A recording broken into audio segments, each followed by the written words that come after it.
Bismillahirrahmanirrahim. Assalamualaikum warahmatullahi wabarakatuh. Alhamdulillah rabbil alamin. Wa bihi nasta'in ala umuri tijarati. Asyhadu an la ilaha illallah wa asyhadu anna Muhammadan abduhu wa rasuluh. Qala Allah ta'ala fi kitabihil karim. A'udzu billahi minasyaitonir rajim. Bismillahirrahmanirrahim. Fihi ayatun bayyinatun maqamu Ibrahim. Wa man dakhalahu kana aminan. Walillahi 'alan nasi hajjul baiti man istata'a ilaihi sabila. Wa man kafara fa inna Allaha ghaniyyun 'anil 'alamin.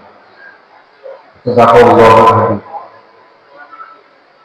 Ma'asyiral muslimin wal muslimat jamaah salat subuh rahimakumullah. Puja dan bersyukur mari kita panjatkan kepada Allah Subhanahu wa taala yang telah memberikan kesempatan, kenikmatan, kekuatan baik kekuatan lahir batin sehingga pada ini kita bisa beribadah, bisa hadir di masjid kebanggaan kita. Kita bisa hadir di masjid kebanggaan kaum muslimin kaum kami dalam rangka untuk melaksanakan ibadah sholat subuh secara berjamaah. Amin ya rabbal alamin. Hadirin jamaah salat subuh rahimakumullah. Pada kesempatan kali ini saya akan mengambil sebuah tema, yaitu amalan yang membuka jalan kita untuk pergi ke tanah suci. Dalam Rasulullah, di dalam khutbah tadi saya menyampaikan firman Allah dalam Al-Quran ayat 97. Walillahi 'alan nasi hajjul baiti man istata'a ilaihi sabila. Jamaah Allah, hari ini merupakan impian seorang muslim yang beriman yang sudah menunggu kurang lebih 13 tahun setelah mendaftarkan ibadah haji. Hari ini adalah hari yang mereka tunggu-tunggu, yang mulai tanggal 1 jamaah haji di seluruh Indonesia ini sudah masuk di asrama haji dan sudah melakukan penerbangan ke Saudi. Mereka sabar menunggu, walaupun menunggu itu perlu pengorbanan 13 tahun. Kalau saat ini kata haji juga orang Nabi, maka menunggunya adalah 33 tahun. Belum lagi kalau di Malaysia itu sampai kurang lebih 120 tahun. Jadi haji itu kita mendaftarkan haji bukan untuk anak kita, tapi untuk cucu kita kalau di Malaysia. Hadirin jamaah rahimakumullah. Kita ini yang namanya amalan yang membuka kita ke tanah suci. Di Jogorogo ada seorang jamaah haji penjual pentol atau tulak, namanya Cemila. Kita tidak mengira dia yang setiap hari mengumpulkan uang hasil jualan pentol atau tulaknya itu 10.000, 5.000 sampai berpuluh-puluh tahun akhirnya dia bisa mengumpulkan uang 25 juta. Walaupun masih kurang, setelah terkumpul 25 juta ternyata ini digunakan untuk mendaftar ibadah haji. Sampai akhirnya dia berangkat pada tahun ini. Ada juga yang orang orang yang lalu yang saya katakan lalu pertimbangan sesuai itu sudah di Kalimantan namanya Bapak Iman dan Bu Sukoman. Dia juga begitu mengumpulkan dia dari 5.000 kali 2 akhirnya dia bisa pergi di tahun ini. Informasi kemarin beliau adalah jemaah dengan alhamdulillah beliau sudah menjadi jemaah berangkat. Insya Allah akan berangkat tahun ini yang itu nanti akan diberangkatkan di Ngawi tanggal 17 hingga kumpul di Singapura itu kurang lebih jam 00 masuk ke asrama jam 7 pagi. Hadirin jemaah Rasulullah, tentu banyak sekali kisah-kisah yang lain, banyak sekali orang menjual bakso atau cilok yang sudah bersusah payah untuk bisa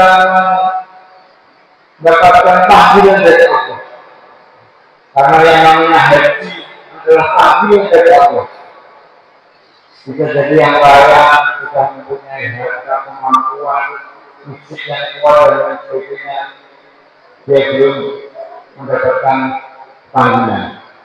Maka hari ini jamaah Rasulullah di dalam sebuah hadis riwayat Tirmidzi, Ahmad dan Abu Dawud disebutkan al-hajju Arafah wa man adraka yawma Arafah qabla tulu'il fajri min lailin thumma hajja.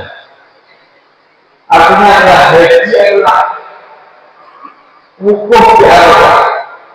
Siapa yang datang di Arafah dari mahal alat tersebut pada tersebut terhitung maka wukuf, maka itulah yang dinamakan dengan haji. Jadi al-hajju Arafah, orang haji adalah pergi ke Arafah. Ibadah-ibadah yang lain serangkaian ibadah haji mungkin bisa dilakukan. Tapi kalau sudah wukuf di Arafah maka tidak bisa dilakukan. Bahkan orang-orang yang sakit akan bisa wukufkan. Dia dibawa dengan ambulan sampai ke Arafah kemudian dikembalikan lagi. Maka hari ini jangan Rasulullah yang memang betul-betul panggilan suci, panggilan yang tidak sembarangan dipanggil oleh Allah. Maka tahun 2025 ini ada beberapa kebijakan baru yang dilakukan oleh pemerintah terkait dengan pelaksanaan ibadah haji. Jadi tahun ini adalah tahun terakhir Kementerian Agama mengurusi pelaksanaan ibadah haji. Jika untuk tahun berikutnya 2026 sudah urusi sebuah badan tersendiri yang namanya adalah Badan Penyelenggara Haji. Maka di tahun ini ada kebijakan-kebijakan baru yang mungkin berbeda dengan tahun kemarin. Yang pertama adalah biaya haji sekarang ini lebih murah. Jadi sekitar 30 tambahannya 33 juta.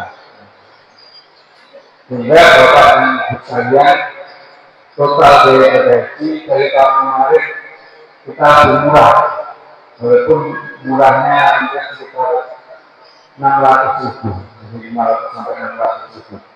Biaya dengan manfaat, jadi total dari 97 juta sekian, kita hanya membayar sekitar 60 juta uang. Ini jadi kebijakan adalah lebih murah daripada tahun lain. Untuk yang kedua kebijakannya, ada kebijakan tanah hasil. Jadi tanah hasil dari mulu dikembalikan. Yang dimaksud tanah hasil ini adalah haji itu yang paling terkesan, orang tergaji yang paling terkesan adalah ketika di Mina itu kalau diukur antara luasnya apa luasnya Mina dengan jumlah kita, maka kita hanya punya sekitar 1,3 meter, jadi sangat sangat. Jika kita menggunakan jalan LSBP itu sangat padat. Belum lagi kita lihat. Jika kondisi dunia yang sangat padat inilah pemerintah mengambil kebijakan untuk dilakukan kanajul. Kanajul pulang lebih dulu ke hotel. Jadi jamaah yang finansial, jamaah yang risiko dan sebagainya ada kebijakan. Tentunya jamaah tersebut setelah melakukan melontar keluar, dia tidak kembali ke hotel, tapi dia tidak kembali ke Mina, tapi bisa ke hotel. Ini dengan melakukan. Kemudian yang murah adalah jemaah yang kecil tadi, ketika dari Mina di Musdalifah tidak berhenti untuk mengambil pergi, tetapi bisnya itu berhenti di jamaah itu dalam bis yang tidak perlu turun dari bis, sehingga setelah beberapa jam beberapa malam maka langsung dibawa ke Mina. Itulah kebijakan burung. Hadirin jamaah Allah, kalau ini adalah satu istimewa yang ayatnya, karena pemerintah memberikan sebuah pelayanan yang luar biasa, baik pemerintah Saudi maupun pemerintah Indonesia. Kita bisa melihat sesuatu yang langka di televisi. Sebelum musim haji, pemerintah Saudi sudah memberhentikan ibadah umroh beberapa waktu yang mendekati, sehingga pada saat itu terlihat betul di Masjidil Haram jamaahnya betul-betul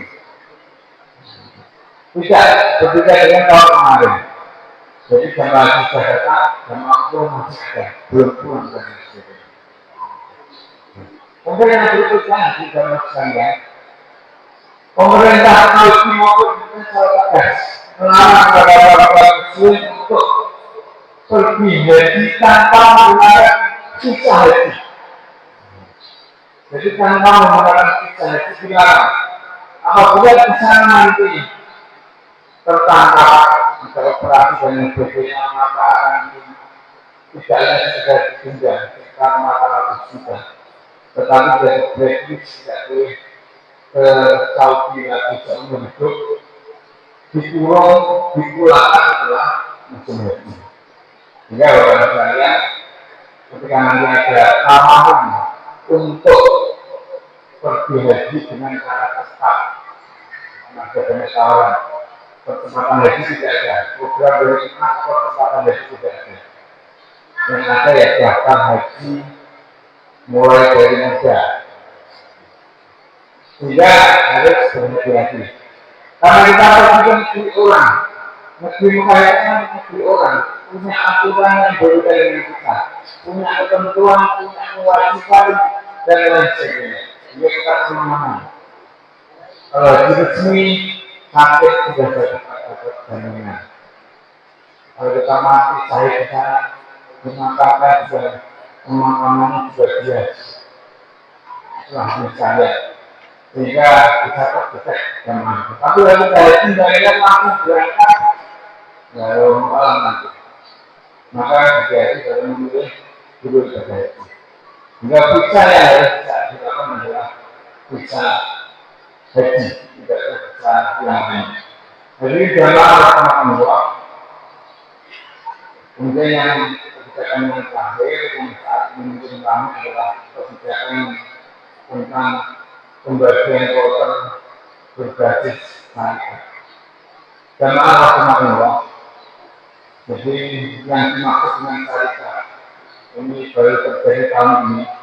Kalau tahun kemarin pembagian kuota itu berdasarkan kabupaten, kabupaten nanti jumlahnya berapa satu kuota. Kemudian kabupaten masih dan sebagainya. Tapi kalau ini mulai mulai ada tema bahwa pembagian kuota berdasarkan syariah. Jadi syariah adalah sebuah akomodasi yang melayani jamaah selama menjalankan proses ibadah haji. Jadi kalau saya akan ibadah usaha atau sesuatu yang ditunjuk oleh pemerintah.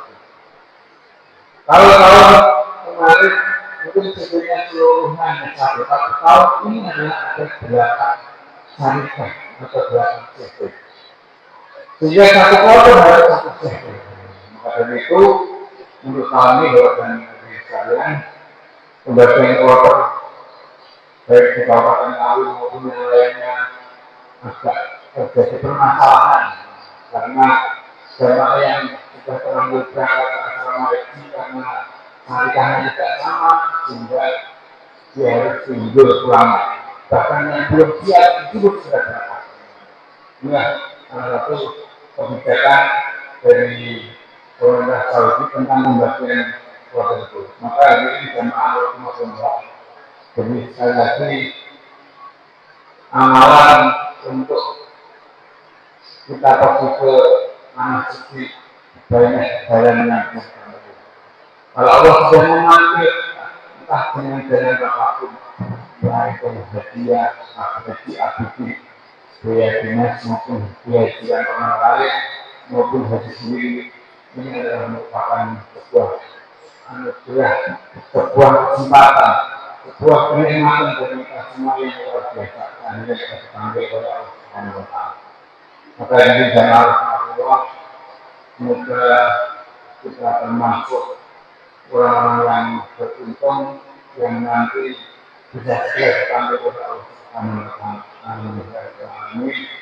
Rabbana ij'alna hasanan maqbura wa sa'yan mashkura wa daman maghfura wa amalan sholihan maqbula wa ijabatan maqbul ya alimuna sudur akhirna ya Allah nabiman dan Rabbana atina fid dunya hasanah wa fil akhirati hasanah wa qina adzabannar. Subhana rabbika rabbil izzati amma yasifun wa salamun alal mursalin walhamdulillahi rabbil alamin. Assalamualaikum warahmatullahi wabarakatuh.